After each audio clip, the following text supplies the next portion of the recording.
yun eh. May ginaupo. Tagalog eh. English. Tagalog. Dadali niyan sa ibang bansa. Tagalog daw kasi mayroong mga Tagalog. Ay.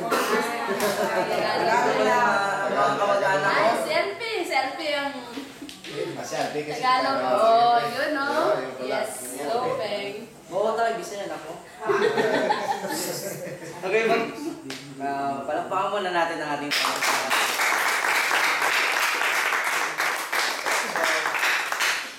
Handa na ba kayong sumamba sa Panginoon? Amen!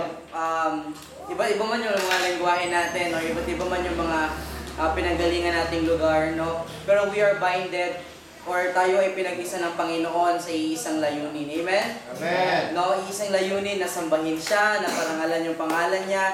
No, kahit saang lugar pa tayo nanggaling at kahit saang lugar natin ito gawin, dapat nagkakaisa tayo para sa panambahan para sa Panginoon. Amen? Amen. Amen. Palakpakan natin ng malakas sa ating Panginoon. Pagkakantayin natin ngayon, tinawag namin itong mahirap na kanta.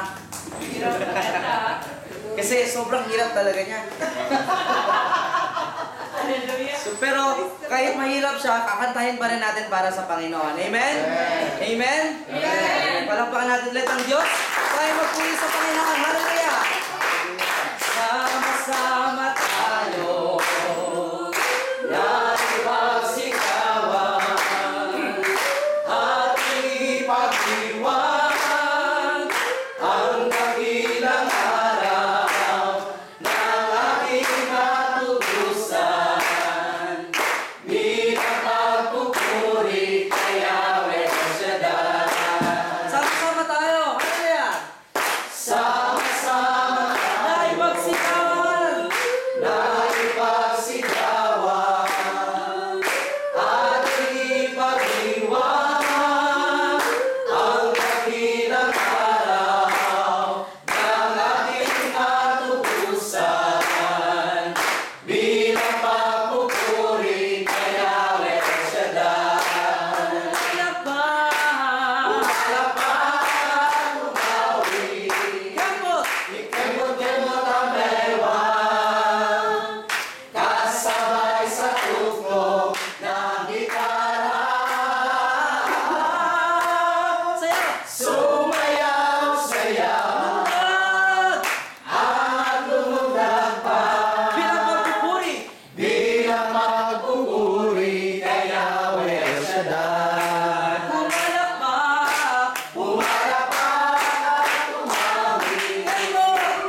Patuloy natin siyang sambahin, patuloy natin parangalan ang pangalan ng ating Panginoong Diyos. Hiniling ko mga kapatid na isuko natin ang lahat para sa Panginoon ngayong mga oras na ito. Sa pamamagitan ng pagtaas ng ating mga kamay, sa pamamagitan ng pagtanggap sa ating mga kasalanan, sa pamamagitan ng pakikipag-usap natin sa ating Panginoon.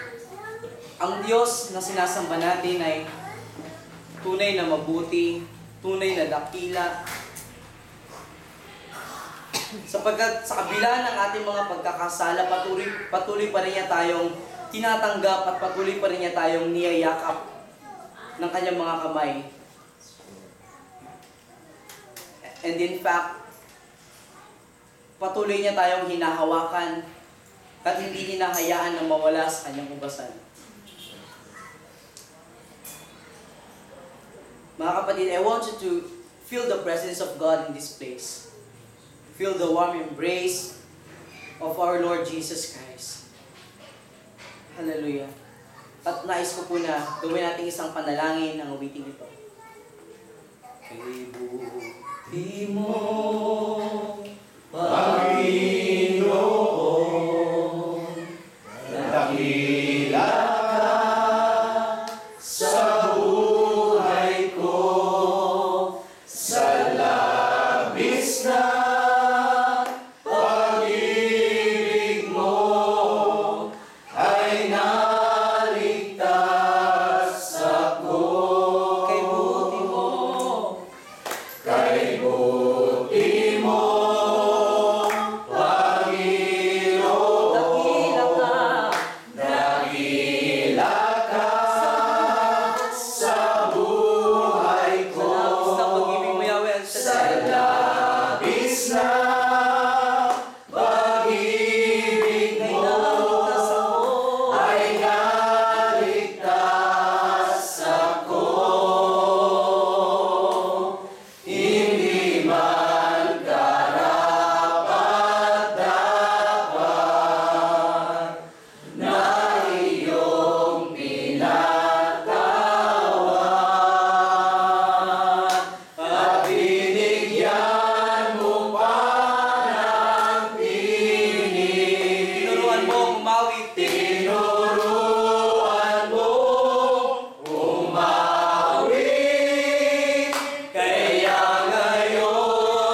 pagsamba sa pangalan ng Ama, ng Anak, Espiritu Santo. Amen. Thy word is the lamp unto my feet and a light unto my path. Thy word is the lamp unto my feet and a light unto my path. You're the light unto my path. You're the light unto my path.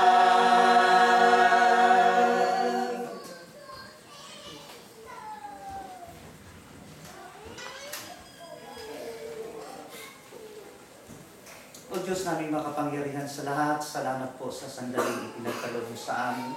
Salamat po sa lahat ng biyaya, Panginoon. Truly indeed your word says, O Lord God, that you've given us all things to enjoy. At sa amin po ang pag-i-enjoy sa mga pagpapala mo, pinasalamatan po namin ang pagkakataon na mapakinggan namin at ibahagi ang iyong salita. Dalangin po namin, Lord, at tanglawan niyo po ang aming pangunawa as we listen to your word so that we would not be resistant to your word, kundi ang aming po mga puso, Panginoon, ay madatnan po ng iyong paghahari. Lubos po namin maunawaan ang iyong kaharian, O God, dahil wala ka namang ibang inihanda sa amin before the foundations of the world, kundi ang iyong kaharian. Amen. So dalangin namin, Lord, na ang iyong pong Espiritu ang mangusap sa kaibuturan ng aming puso. At Holy Spirit, gawin niyo po kaming sensitibo sa iyong mga conviction, sa iyong pangunguna, nang sa ganon, hindi po namin maibaliwala ang aming mapakinggan, kundi ito po ay titimo sa aming mga puso. Touch our hearts and move our lives, O God. Pagharian niyo po ang bawat isa sa amin, kapara ng panalangin itinuro ng Panginoong Hesus sa amin. Dumating nawa ang iyong paghahari at masunod ang iyong kalooban. Sa buhay namin. In Jesus' name we pray. Amen. Amen. Gusto kong basahin ang Matthew chapter 4 verse 17. Bago ako magpatuloy, lahat ng nasa labas, nasa loob na. I don't want to waste this opportunity. Masud na mo rin ay. Nahaman na sa bato. Nay, pasud lang na. Katong gasugba, nay. Kailangan Marvin. Para magkasugod ka na.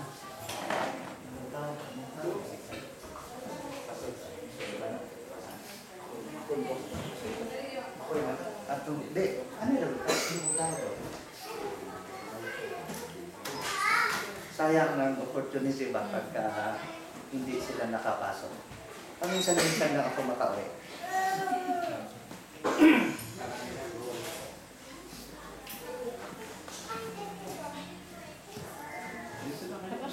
Eso. Itso. Okay? So Matthew chapter 4 verse 17. From that time Jesus began to preach and to say, repent, for the kingdom of heaven is at hand.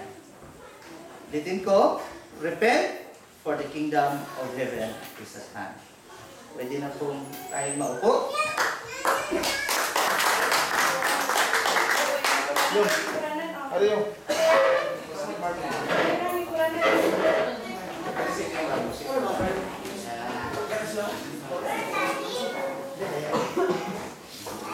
Dahil magkaiba tayo ng hindi ako English, hindi rin ako Tagalog, Bisaya ako.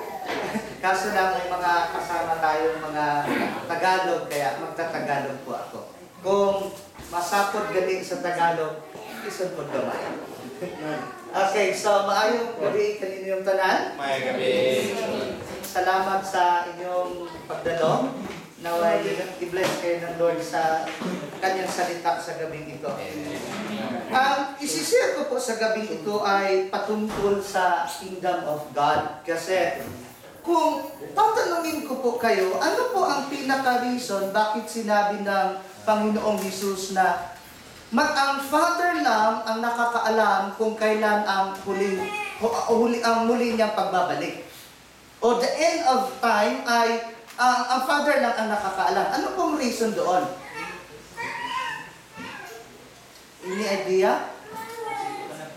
Ha? Si panabi? Di ba, ugnay mo abot, ipanabi, mas maganda? Pag ipinamalita mo na may darating, tapos, mas maganda yun. Lalo na kung galing kang abroad, mas maganda. Marami yung dadalo. marami yung sasalubong kasi parating eh. Okay, mayroong follow-up question na makapag-isip kayo anong reason doon. Bakit may mga tao na, no offense, wala akong tinutukoy, I'm not against the church, hindi porket lumabas ako sa El Shaddai ay against ako sa El Shaddai. Ang El Shaddai at God Most High ay iisa lang. I am not a local church-centered preacher or pastor, but I am a kingdom-centered pastor. Ang reason, ang tanong ko dito is, bakit may mga tao na sa kabila ng kanilang itinagal sa gawain ng Panginoon, hindi pa rin sila pinagharian ng Diyos? Any idea? Nakakalungkot na mayroon akong kilalang nangaral dito, mayroon akong nakilalang kasama niyo dati, pero nag-backslide. Ano nangyari? Anong reason? Kaugnayan ito sa tanong ko na, bakit sinabi ni Jesus na maging siya mismo, hindi niya alam kung kailan ang muling pagbabalik niya or when would be the end of time come? Anong reason doon? Uy, di man dahil sila mahilig sumagot. Ang hilig ko pa naman magtanong. At least, magkaroon kayo ng opportunity ba na mag-explore? Ano nga ba? Bakit nga ba? Ano ang pinaka-reason? Bakit may mga tao na sa kabila ng matagal na sila sa gawain ng Panginoon, maaring yung iba ay hindi nag-grow, maaring yung iba imbis ay umakyat ay pababa na. Maaring yung iba ay nangangaral na pero nag-backslide pa. Bakit ba? Ano ba pinaka-reason doon? Ha? Ayaw tanggapin? Ang alin? Yung pinangaral hindi sinabuhay. Wait, may idea ka? May idea ka? Pero, babalik ito. Okay, babasahin ko ang Matthew chapter 24, verse 14 para magkaroon kayo ng idea. And the gospel of the kingdom of God shall be preached, and then, what happened? Come on, you should know about it. Huh? What happened after the gospel of the kingdom shall be preached? Babalik na yun. And then, it didn't say he comes. And then, And the end yes, end of what? of the world. End of the world. And the end will come. The end or the end of time will come. In other words, the main reason why may mga tao na hindi sila pinagharian ng Diyos kasi hindi naman na ipangaral ang kingdom of God. Tama nga. Lalo dito sa, I am so blessed sa opportunity na makapag-share doon sa mga preacher kasi karamihan sa atin, ang pinapangaral natin kung ano-ano na lang. No offense. Madalas tayo makapakinig ng prosperity, madalas tayo makapakinig ng unity, madalas tayo makapakinig ng kung ano-anong topic, but we don't usually hear the gospel of the kingdom of God. Kasi kung tutuusin, marami naman sa atin hindi nakaintindi ano ibig sabihin ng kingdom of God. Hello? Okay, bigyan ko kayo ng patunayan. Ano ang gospel na pinapipreach ni Jesus Christ? Kingdom of God. Supporting verse? Kingdom sa 20. Okay. Matthew 10:9, Luke 10:7 or 9. Ano ang gospel na pinipreach ni John? Ano ang gospel na pinipreach ni John? Si John yung nag-prepare sa way ni Jesus. Okay, ano sabi ni John sa Matthew chapter 3 verse 2? Repent, for the kingdom of God is at hand. Malayo ba? Kapag sinasabing is at hand, pwede kong abutin. Hindi malayo. Thank you very much. Ano ang gospel ang pinipreach ni Jesus Christ? Come on, we just read it.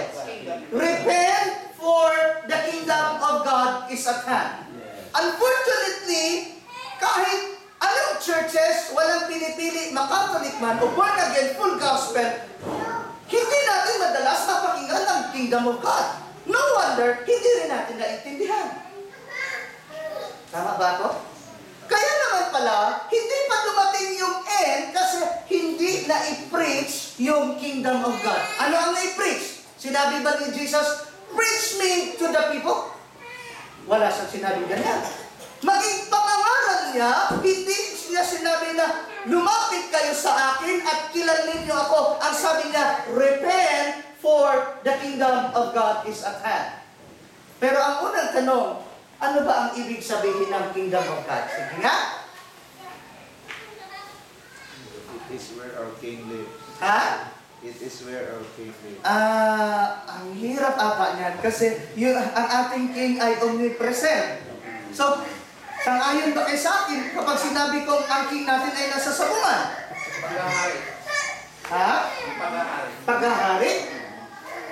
Kaya nga, kingdom eh, kasi kaharian eh. Yun yung... Maganda po tayo. Yun yung, di ba? Paghahari. Di ba hindi ito yung kingdom natin nandun. Pero sabi niya, repent for the kingdom of God, kingdom of heaven is at hand. Ano na ito? Any idea? So, maliban sa paghahari, ano ba? Wala sa prayer din na yung thy kingdom come. Okay. Sa prayer. Okay, yan ang prayer na itinuro ni Jesus na our Father who art in heaven, Thy kingdom.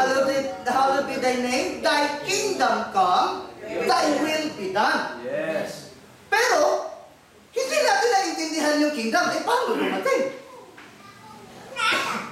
Any idea ba? Maliban sa paghahari, it is where our king lives. No offense, pero medyo malabo ng konti. Ano ba? Any idea? Ha? Sige. Ano lang? Part of interaction lang. At least, alam ko gaano kayo ka-aware or gaano kayo ka-deep sa foundation sa Word of God. Medyo kumbaga, 1 to 10, meron lang siguro 0.1. May punto. Kasi, pag hindi ka sumunod sa king, there is a consequence. Katuparan sa pangako ng Diyos. Medyo napalayo ng konti. Biro nyo? Yung absolute. Na surrender mo sa buhay mo. Absolute surrender. Part ito kapag naintindihan mo ang kingdom of God. Sirit na ba? O, sirit na. Sirit na. Parang gutom na si Kuya. Joke lang tayo. Okay. Ang ibig sabihin ng kingdom of God, i-listen sa nato. The kingdom of God is the influencing government of a king over its domain, impacting it with its will, intent, and purpose, and they should produce a life reflecting like the king. Ulitin ko ha, Tagalogin ko. Ang paghahari ng Diyos, ito ay kapamahalaan ng Diyos doon sa kanyang nasasakupan para sila ay ma-influensyahan sa kanyang salita, sa kanyang kalooban, sa kanyang layunin, at ang kanilang pamumuhay ay magiging kagaya ng Diyos. Amen. Dahil hindi natin naintindihan ang paghahari ng Diyos, madalas nagpipray tayo, masunod ang kalooban mo at hindi ang aking kalooban. It is only a prayer, but most of the time in our actual daily living, it is our will that is being done. Why? Because we don't understand what is the meaning of kingdom of God. So kung ikaw ay nasa paghahari ng Diyos, ikaw ay nasa sakupan ng kapamahalaan ng Diyos, hindi na ang sarili mong kagustuhan, hindi na ang sarili mong kalooban ang nasusunod, kundi ang kalooban ng hari. Impacted ka, influence ka. Bigyan ko kayo ng magandang example. Pagdating sa UK, hindi mo pwedeng sabihin na no offense, hindi ko naman ipinagyabang, kayo nga mismo nagsabing English speaking ako. Hindi ako English speaking, Bisaya to. For the sake lang sa kina Kuya at kay Rani, ate. Okay, so, sa UK, hindi ko pwedeng sabihin, sanay ako sa Pilipinas na mag-drive sa kanan. Dahil ang law sa UK, dito ka sa kaliwa mag-drive, obligado ka. Pag hindi ka sumunod, alam mo na ang kahihinatnan, bangga ka. At hindi mo pwedeng i-blame yung ano doon kasi yun ang batas doon. Okay, isa pang example. Sa UK, yung mga restaurant nila, yung kahit bagong luto yan at hindi naubos sa gabi, itatapon yan. Uy, sayang. Pero sa Pilipinas, lutuin mo man ng initin mo man ng 3 beses, pwede. Walang batas eh.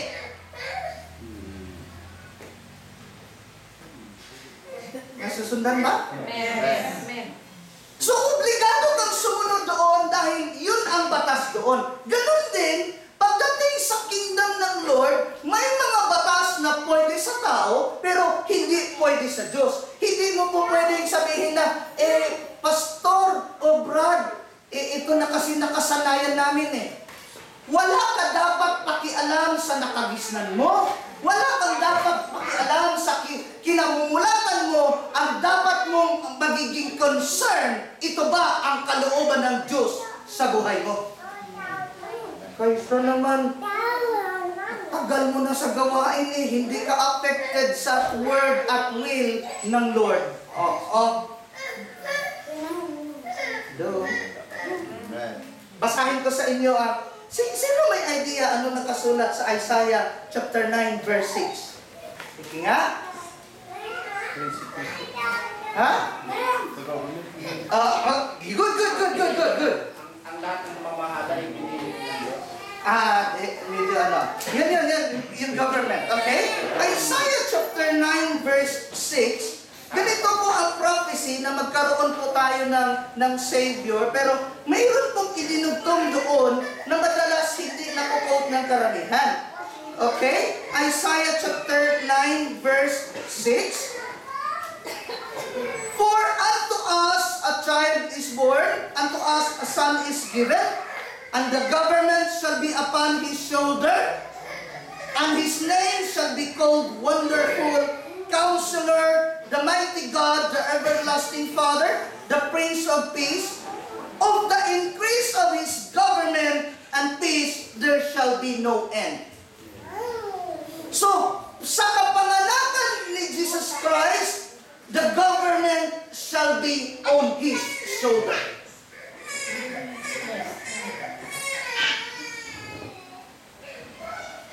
Nasusundan ba? Amen. Pero sa tanong ko sa inyo, kaninong government ka apektado?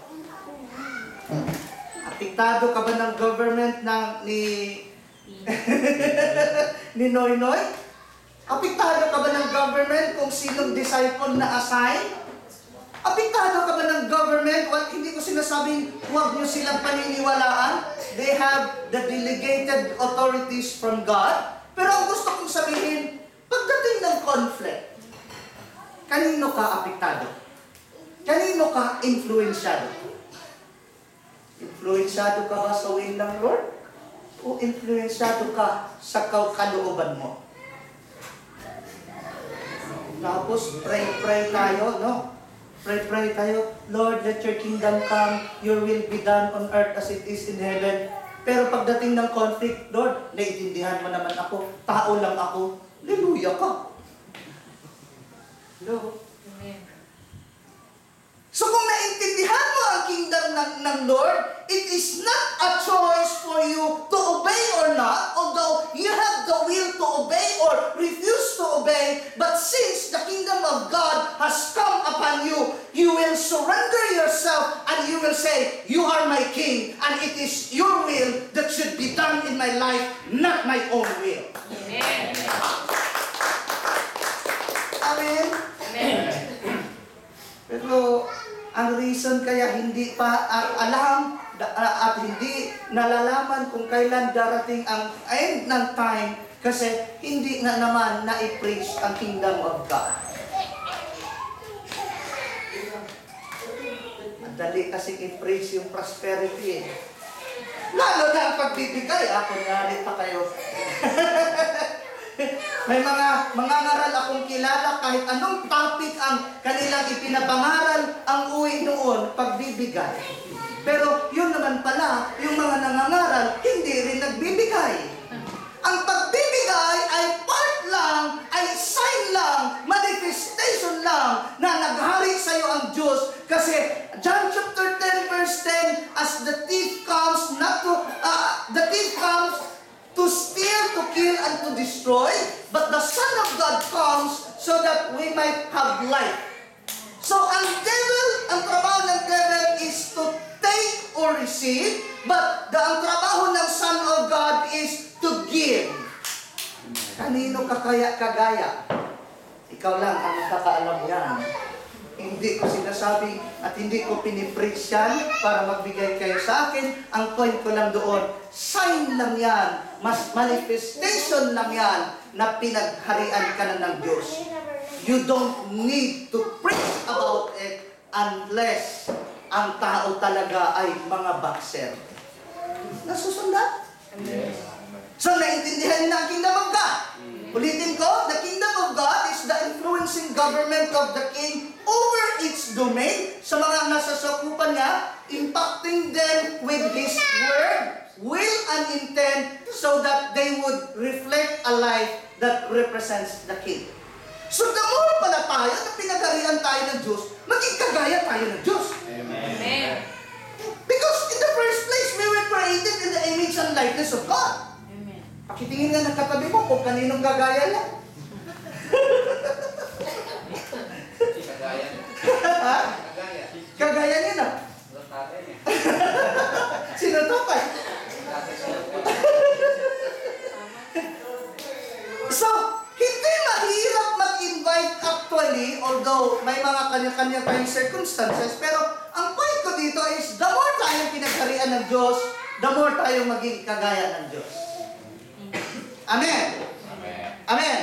Okay, so, dahil ganyan ang ibig sabihin ng Diyos, ang kingdom of God, dapat itong maipangaral. Kaya, Matthew chapter, o tingnan natin ang Luke chapter 16, verse 16. Okay, tingnan natin ang Luke chapter 16, verse 16. Ganito po ang ating mababasa.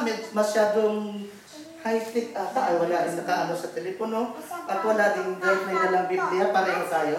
Nanghihiran lang ako ng Bible. Okay, Luke chapter 16, verse 16. The law and the prophets were until John, since the time the kingdom of God is preached. Ano daw pinipreach? The kingdom of God. Ano resulta sa tingin ninyo? Since the time the kingdom of God is preached, and every man present into it. King James translation. Sabi ng New King James translation, after the kingdom of God was preached, the result was, and they were pressing into it. Kapag sinabing pressing is nagsiksikan. Parang yung ano ba? Parang yung mga tao sa Japan kapag traffic or peak hours, mayroon silang gwardiya. Tagatulak doon sa mga tao para maipasok lang, magkasya sa train. Hindi ka po pwedeng sumakay doon na, bastos mo naman, nabangga mo ang ano ko. Hindi, itutulak ka talaga. Kulang na lang mga 15 to 20 pa yung extra doon sa train, itutulak ng gwardiya yun. Ganyan ang pressing. Isa pang illustration ng pressing is ano? Mamalansya ka. Masusundan pa ba? Nagpipress ka ng damit.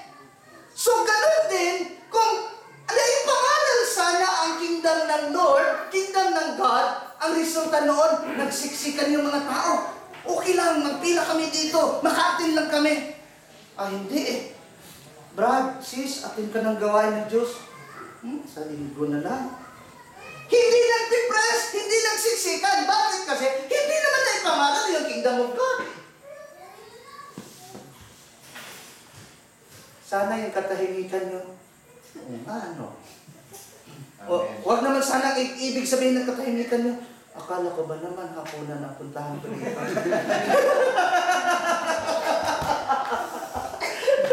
Okay ba? Amen. Nako, paminsan-minsan ako mag-preach sa inyo. Baka next week ko, isang taon pa. Mga isang oras na. Kaya ba? Pag sabihin nyo, nako, matigas na yung inihaw.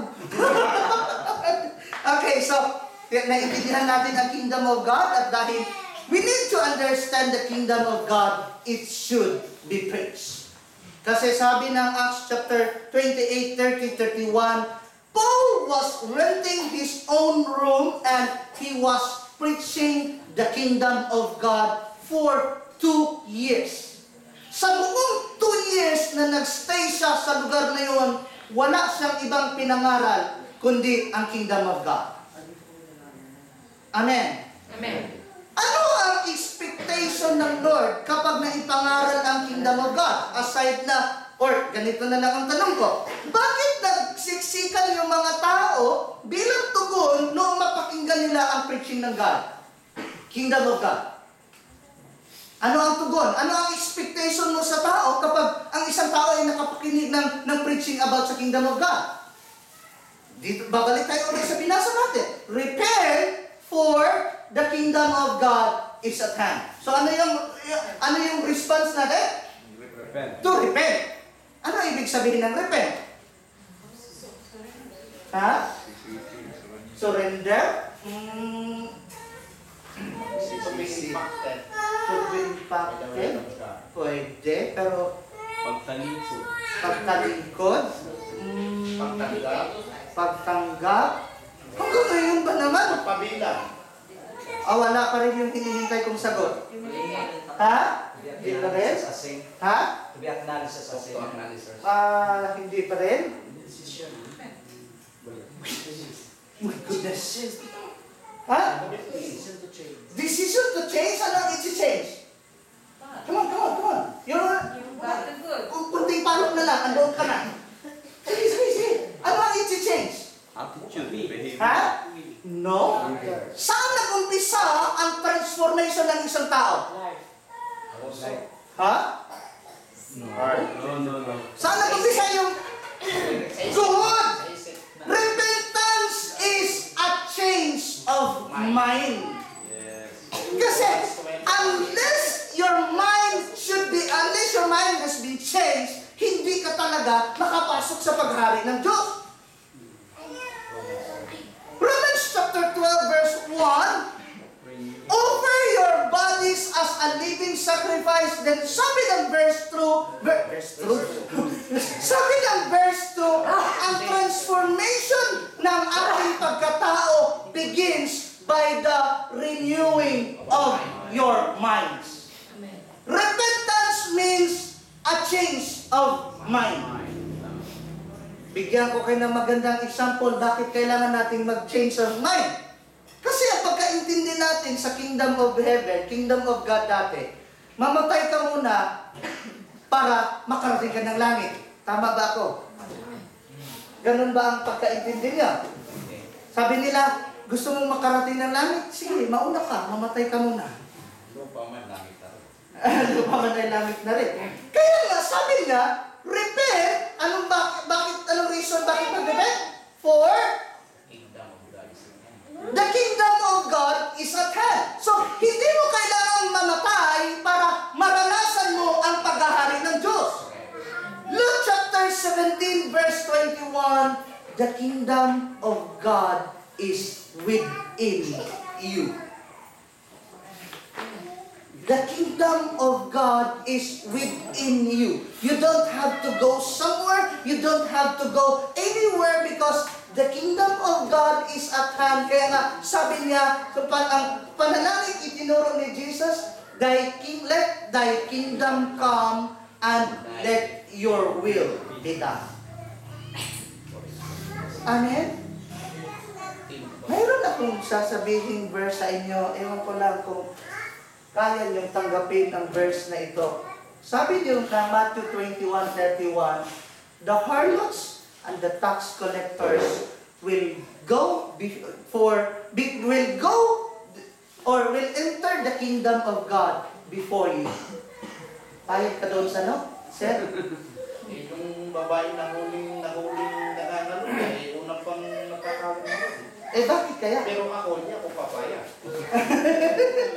Anong reason doon? Halimbawa naman. Naniniwala ako, hindi ka pukpok. Paano siya? Lupigil ako. Sana naman narinig ko, oo naman. Pero, Hindi alam ko. sabi ng Diyos, mauna daw yung mga pukpok na makapasok sa paghahari ng Diyos kaysa sa inyo. Kung. Ha? Kung? Kung hindi magsisisi. So, bakit nauna sila nakapasok? Nagsisisi na eh. Nagsisi sila. Sino ba yung sinabihan niya na mauna pa ang makapukpok na makapasok sa kapaghari ng Diyos kaysa sa inyo? Pharisees. Palibhasa kasi, may mga Pharisees na alam nila yung salita ng Diyos, nangangaral sila ng salita ng Diyos, pero hindi naman nagsisisi. Tama yun. Amen? Ay kung hanggang ngayon, hindi ka pa rin nagsisisi, maunahan ka ng pukpok. Hindi alam na Bisaya pukpok na. Ha? Hindi alam yung pukpok. Bisayain ko pa ba yung pukpok? Burikat ka! Prostitute ba? Harlot? Maya, ibang term sa sandal eh. May inom na klaro. Sayanan ko ka. Natagal na bisayanan ko. Biruin mo ba naman? Pukpok, burikat, harlot, whatever you call it, mauna pa makapasok sa paghahari ng Diyos. Hindi ko papayag nun. Binigay ko na buhay ko sa Panginoon, tapos maunahan ako ng pukpok paghahari sa pagpasok sa paghahari ng Diyos. Hindi ko papayag nun.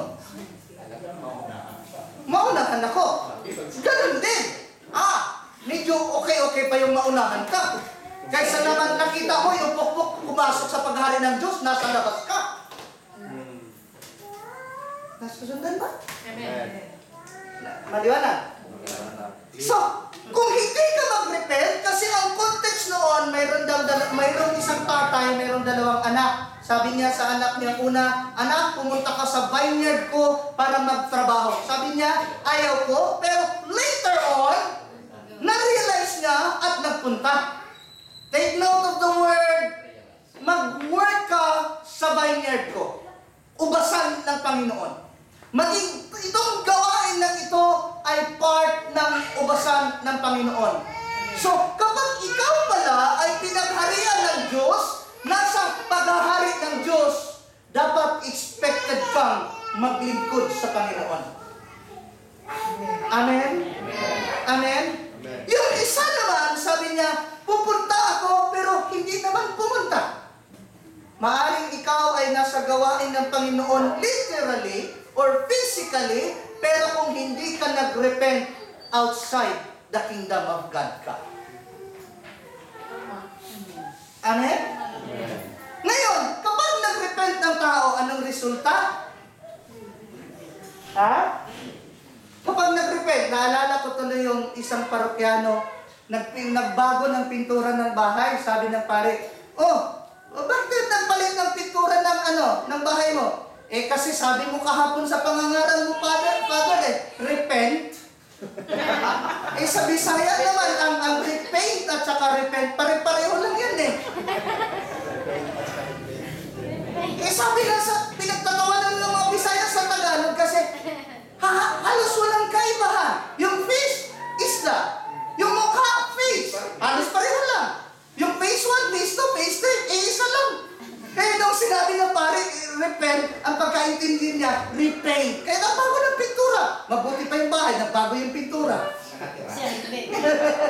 Yung nakasira, hindi.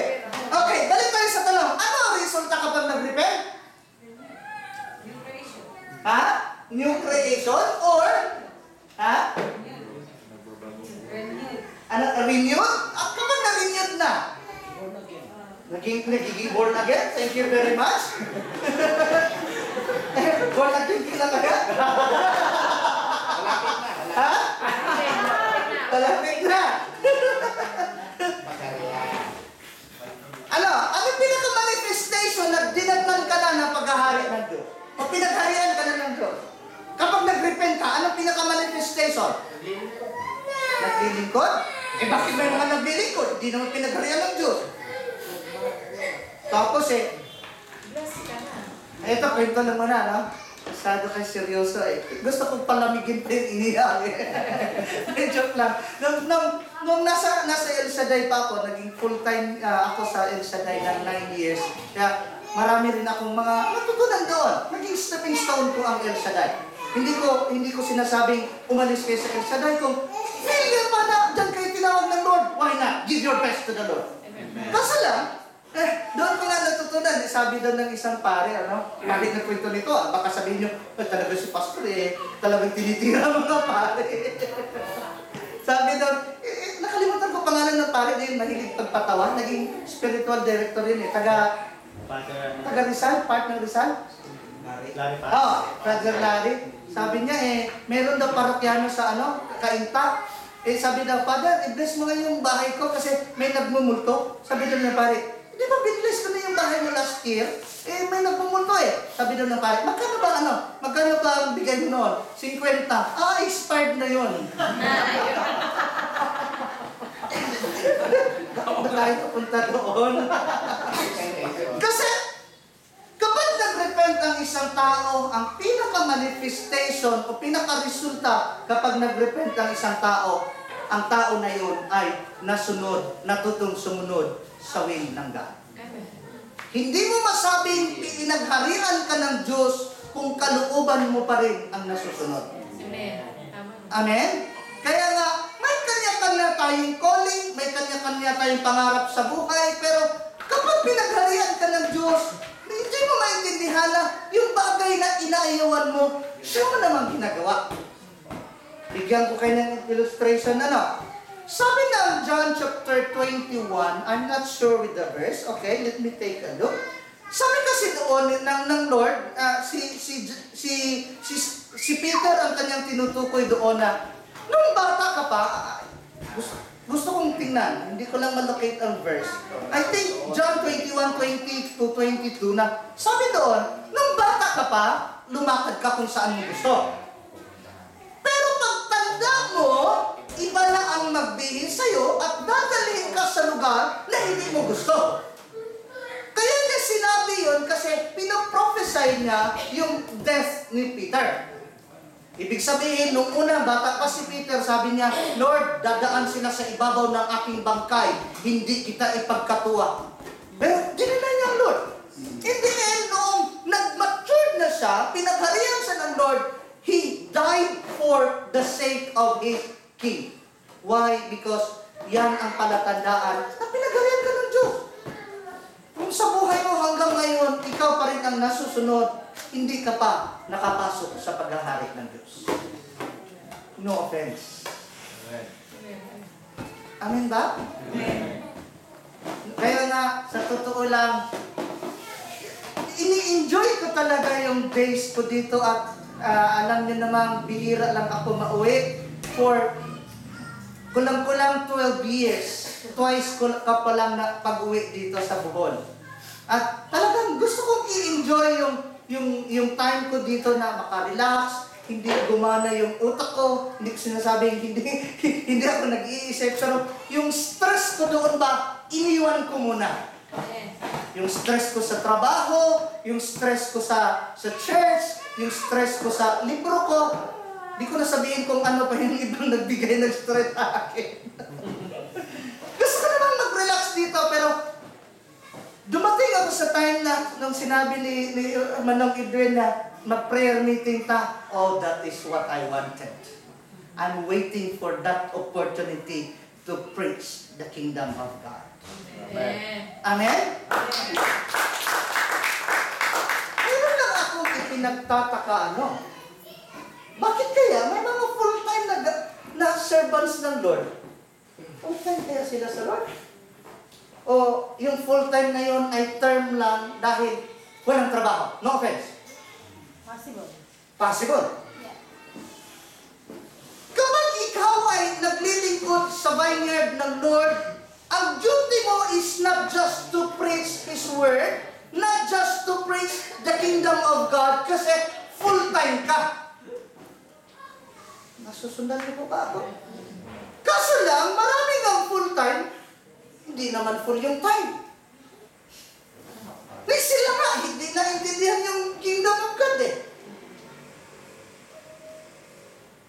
So, kapag ikaw ay pinagharian ng Diyos, nag-repent ka na, give your best to the Lord. Amen. Nalulungkot ako, lalo na kapag mayroon akong narinig, 20 years nang nangangaral. Kung paano siya mangaral noon, way back 20 years ago, ganon pa rin ngayon. Wow lang kada.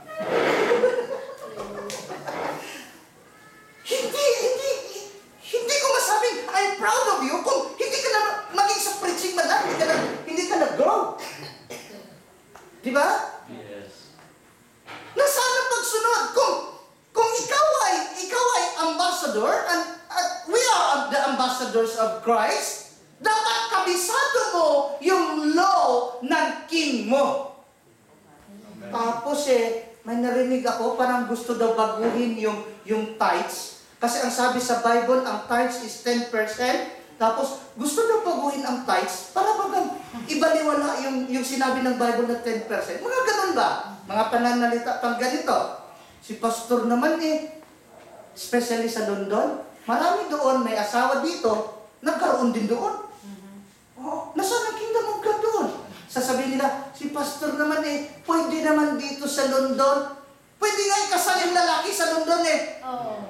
Sarap sampalin. Sabi, pakialam ko sa'yo, tanong ka pa sa pastor, tapos yung batas pala ng UK ang susundin mo. Kung kahit saan ka mapunta, London ka man, Manila ka man, Mabuhol ka man, kahit saan ka pupunta, dapat batas ng Diyos ang umiiral sa buhay mo.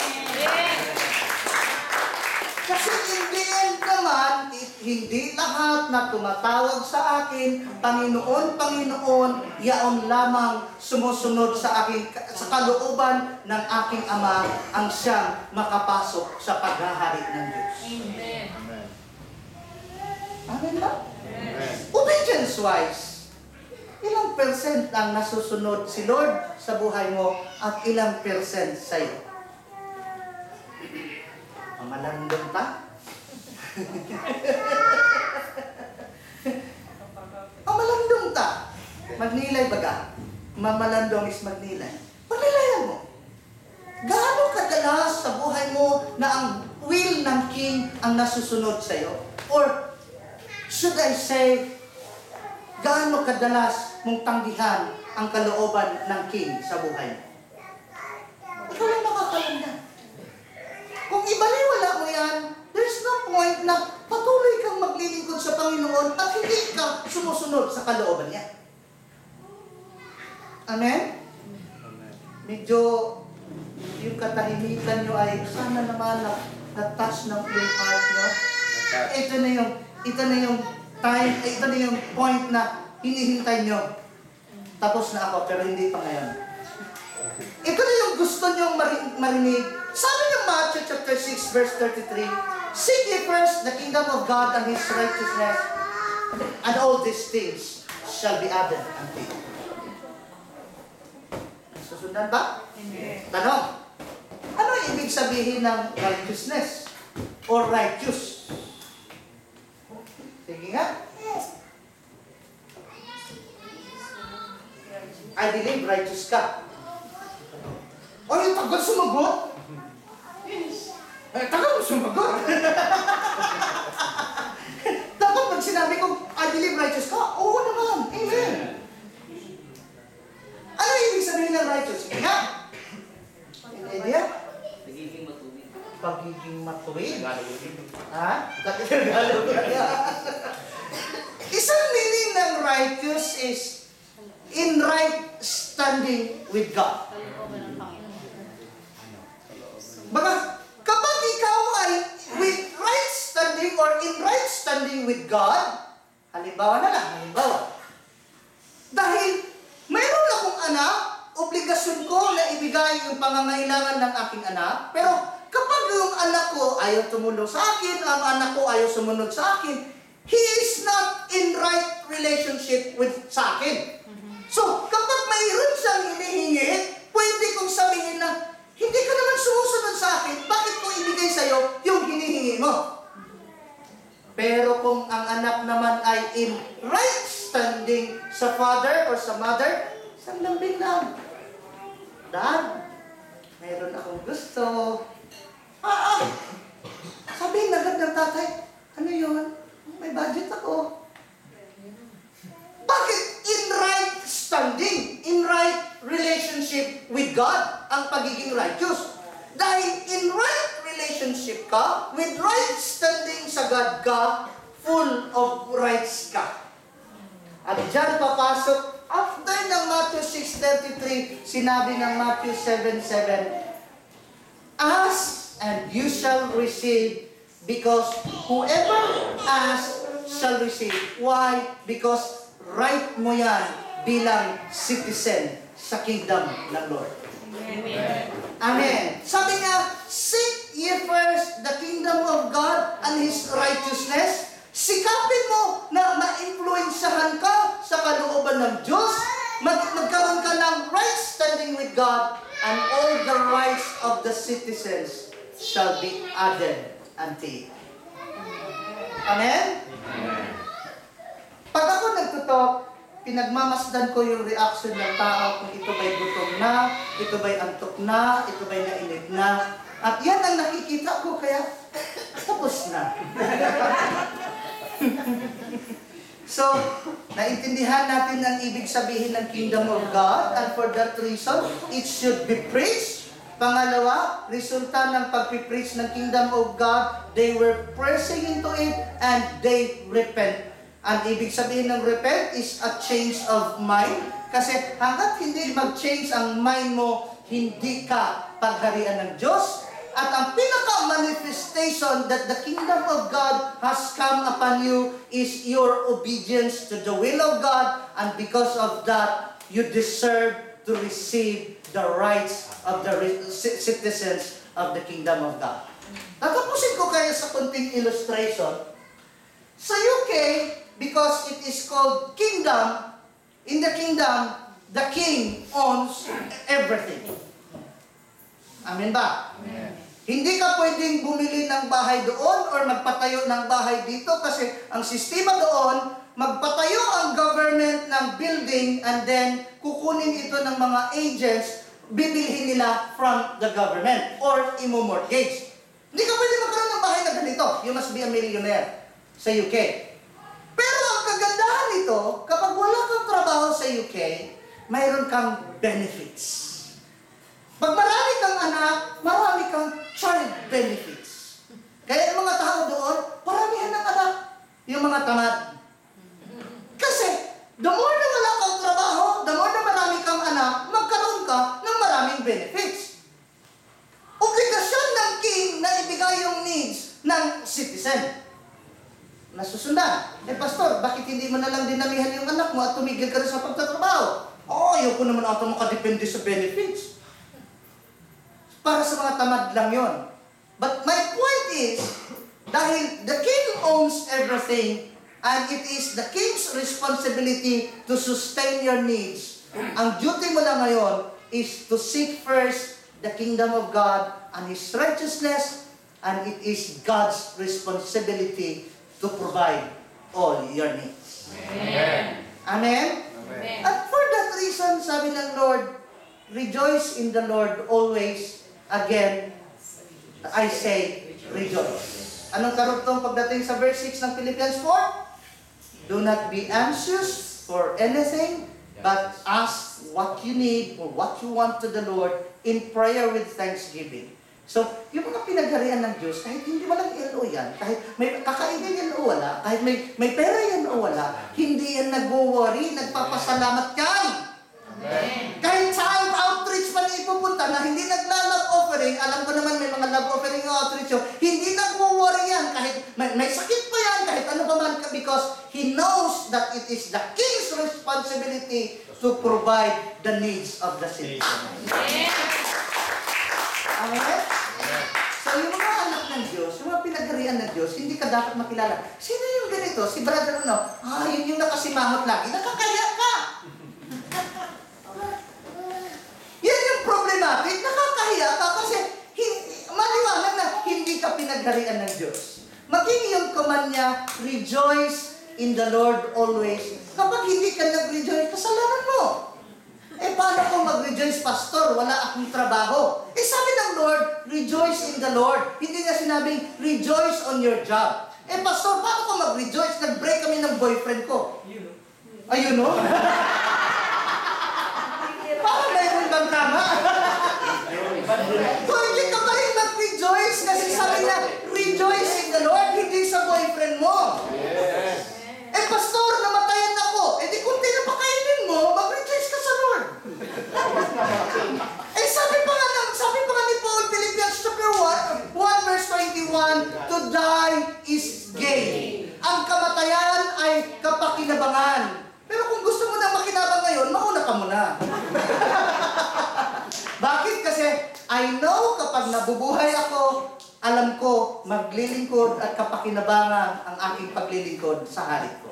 Amen. Yung hari ko, hindi hari ng God Most High, hindi hari ng El Shaddai, hindi hari ng Catholic, hindi hari ng born again, because we believe we belong to the same kingdom. Amen.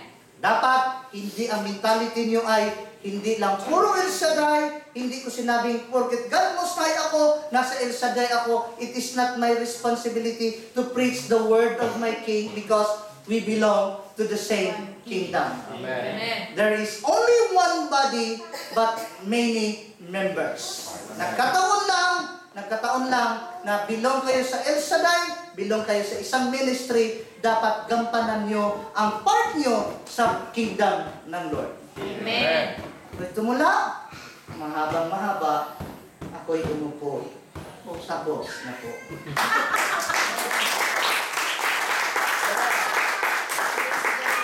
I-invite ko kung meron pa dito hindi sure sa kaligtasan nila, o sa Bisaya ba, pag-sure ba?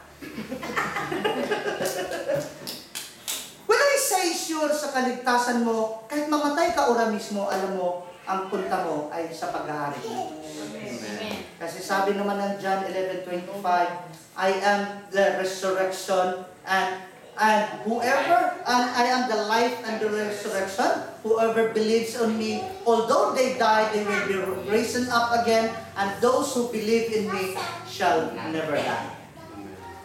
Kapag sinabi kong sure is, sure ka na, paligtas ka. Hindi dahil matuwid ka, hindi dahil maganda yung ginagawa mo, kundi dahil tinanggap mo ang Panginoong Jesus. 2 Corinthians 5:21, Christ is our righteousness before God. So, I invite you to stand.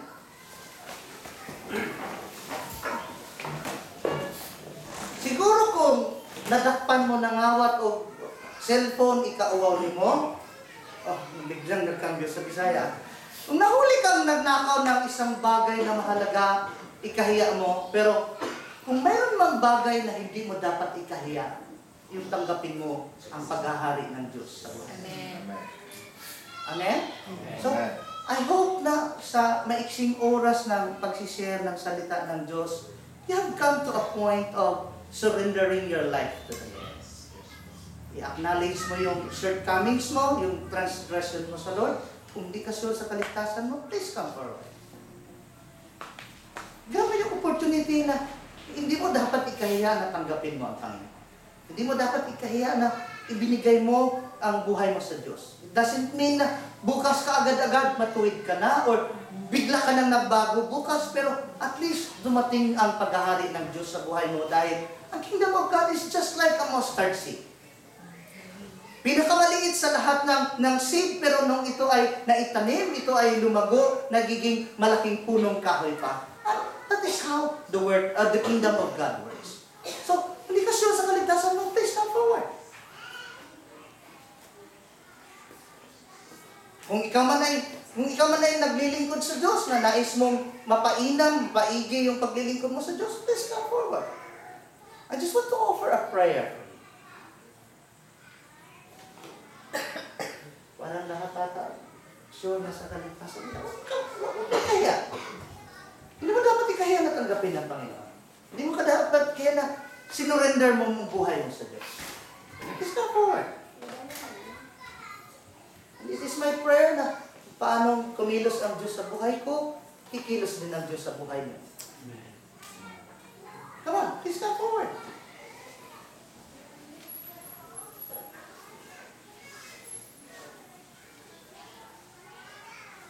I encourage you to come. This is not an opportunity dahil andito ako, kundi opportunity to surrender our life to the Lord. Yes. Thank you, Lord. Kaya lang naman nagiging mahirap yung buhay natin kasi pinagpipilitan natin yung kalooban natin on top sa kalooban ng Diyos. Okay? So para doon sa mga hindi sure sa kanilang kaligtasan or having surrendered their life to God, I encourage you to follow this prayer after me. Lord Jesus, salamat po sa buhay mo.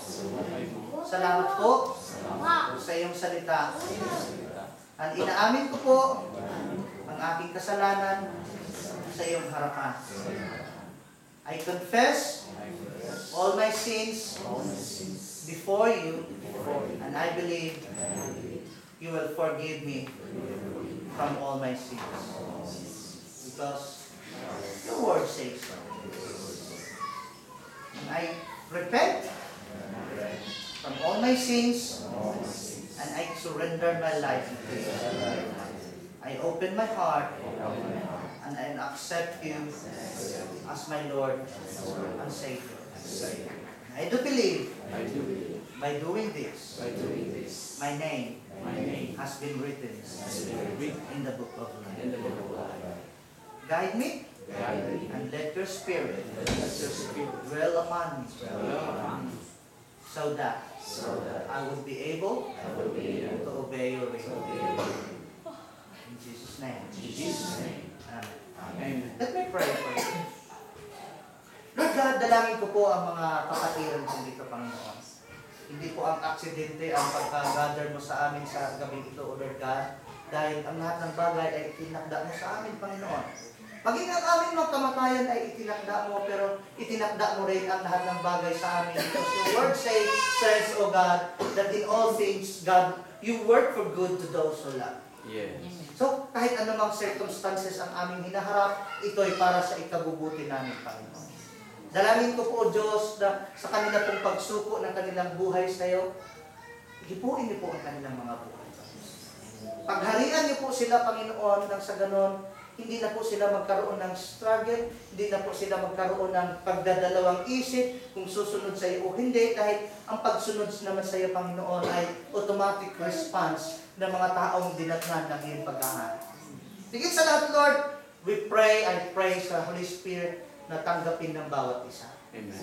Dahil sabi mo nga naman, Lord, ang aming pong mga buhay, ang aming mga katawan ay tahanan, templo ng iyong Espiritu. Gamitin niyo po ang mga katawan na ito, Panginoon, sa iyong kapurihan, sa iyong kalorhatian. Amen. Dahil sabi ng 1 Corinthians 10:13 or 31, whether we eat or drink, or whatever we do, we should give glory to the Lord. Amen. Mapapurihan ka, Panginoon, sa buhay ng mga kapatid kong ito. Amen. Dalangin ko po, O God, na sa amin pong pagharap sa iyo, masasabi niyo po sa amin, well done, good and faithful servant. Naangkin po namin, O Diyos, na lalo pong mag-usbong, lalo pong ma-expand ang boundaries ng ministries na kanilang kinabibilangan. Sa mga nangangaral, O Lord God, let the double portion of your anointing be upon each and every one. Doon sa mga workers, let your anointing be upon them. Doon sa mga baguhan, Panginoon, especially sa mga nagbigay ng kanilang buhay sa sandaling ito, dalangin ko, O Diyos, na ikaw ang siyang kumilos sa kanilang mga Amen. We could not change and transform anyone. It is only your word that could change us. Ikaw na rin po, Panginoon, ang mag-provide ng kanilang mga needs. Gawin niyo po silang blessing sa aming kapwa. We believe, Lord, you have blessed us already so that we would be a blessing to the people around us. Bless niyo po ang kanilang mga pangangatawan, kanilang kalusugan, kanilang mga anak. Nalalaki po silang may banal na pagkatapos. Hindi po na magiging pabigat sa mga magulang ang pag-brought up sa kanila, Panginoon, or ang pagpapalaki sa kanila dahil Ang paghahari ay walang pinipilit, ang iyong kingdom ay walang pinipilit. Kahit bata ay pwedeng pagharian mo ulit. Inasahan po namin, O Diyos, na magmula sa sandaling ito, maisuko na po namin ang aming buhay at kagaya ng panalangin na itinuro ng Panginoong Jesus. Let your kingdom come, let your will be done sa buhay ng bawat isa sa amin. Amen. Naasahan po namin ang patuloy mong pagkilos sa amin hanggang sa aming pumuling pagkikita dito man sa lupa o sa iyong harapan. In Jesus' name. Amen. Good evening. Good evening. Salamat po sa lahat.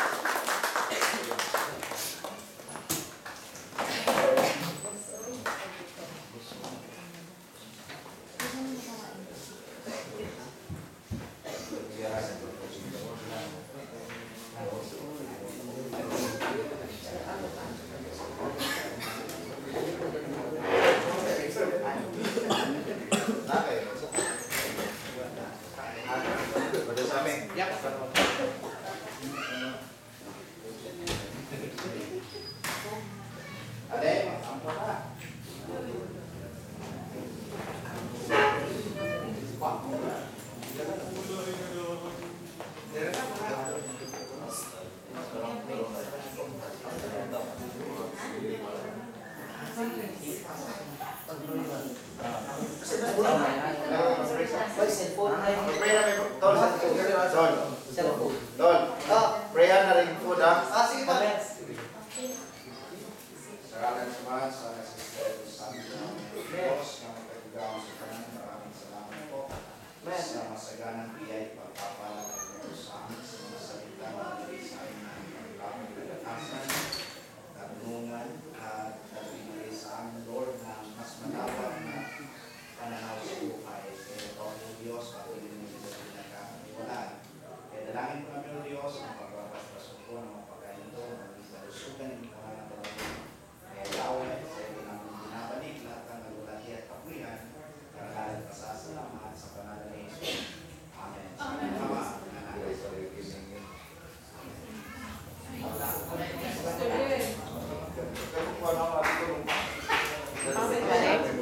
Kaon ka na?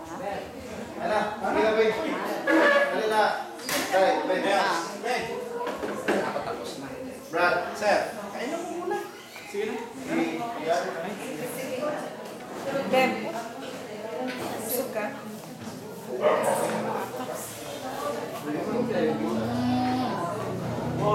At Thomas.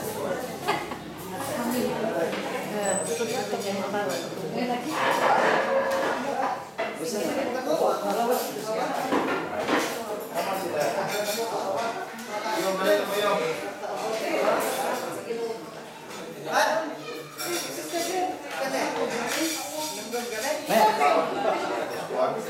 Kuha na din naman. Tara, Tol.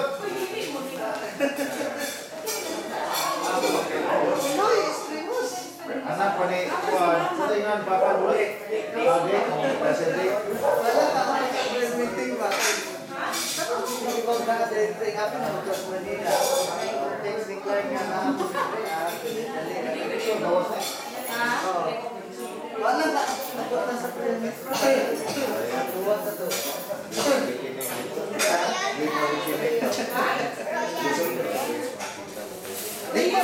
Tanda ke? Di dari kasabot, mga kuwang ba?